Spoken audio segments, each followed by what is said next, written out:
Check your medicine cabinet right now. Maybe there's ibuprofen, maybe acetaminophen. You grabbed it without thinking because you already know it won't kill you. But someone, at some point in human history, was the first person to put an unknown plant in their mouth, with no label, no doctor, no warning, and had absolutely no idea what was about to happen next. And the terrifying thing is, sometimes what happened next was death. So how did we figure it out? How did knowledge about which plants would kill you get built from scratch, passed from person to person, and survive for 100,000 years without a single word ever being written down? The answer is stranger and more sophisticated than anything you've been told. And it starts not with a choice, but with a body that was already making the decision for you. Long before your ancestors could think about what a plant might do, your body was already running a chemical analysis on every bite. Humans carry approximately 25 distinct bitter taste receptors on the tongue, more than any other taste type, each one tuned to detect a different class of plant toxin. One of them, a receptor called TAS2R16, responds specifically to glucopyranosides, compounds produced by over 2,500 plant and insect species that release cyanide when digested. Duke University and University College London researchers, sequencing this gene across 997 people from 60 populations worldwide, found that the variant most sensitive to cyanide-releasing toxins rose to dominance before early humans even left Africa. This system wasn't learned, it was written into the genome. Every time your ancestor bit into something genuinely dangerous and instinctively spat it out, that reflex was the product of millions of years of selection. Every ancestor who lacked it died before passing on their genes. But biology alone couldn't cover everything. Some poisons don't taste bitter, some are delayed, some require a dose that a single bite wouldn't reach. So your ancestors did something else. They watched.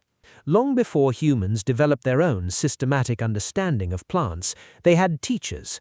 Not teachers who could speak, but teachers who had been running experiments far longer than any human civilization had existed. Animals. Primates eat clay to neutralize plant toxins in their diet. Bears emerge from hibernation and seek wild garlic, which is rich in vitamin C and iron, a fact documented by Aristotle in the 4th century BCE.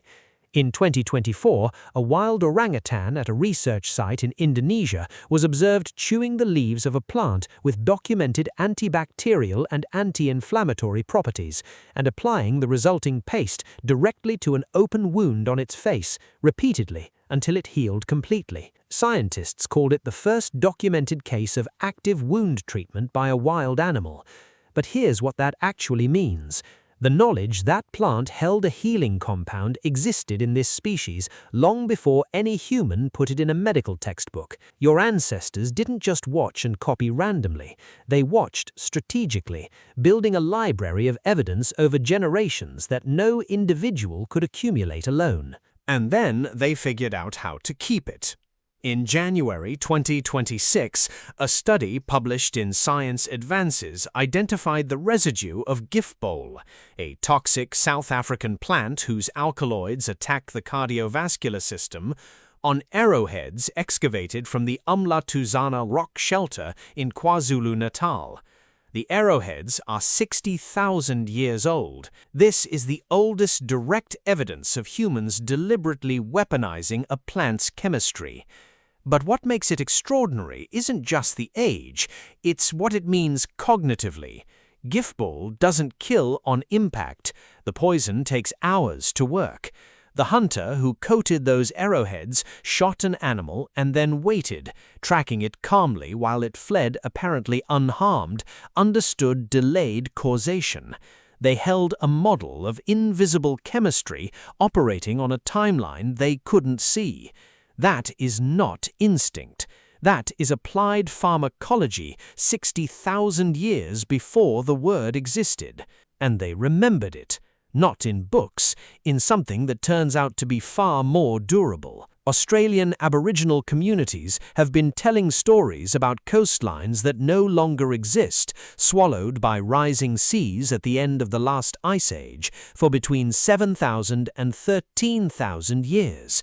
Linguists and geographers have now verified 18 of these stories against geological records. The coastlines are real. The islands are real. Some tribes can still point to underwater geography and give it its original name. That same transmission system, stories cross-checked across generations, tied to obligations, built to resist distortion, was carrying plant knowledge across thousands of years, long before anyone thought to test it. That giftball plant, identified on those 60,000-year-old arrowheads, is still being prepared the same way by traditional hunters in the same region of South Africa today. Same plant, same process, same purpose. No laboratory, no journal. 2,000 generations of human memory intact. The next time you reach for that medicine cabinet without thinking, understand what you're actually reaching for. The end product of 100,000 years of human beings watching, remembering, and refusing to let what they learned die with them.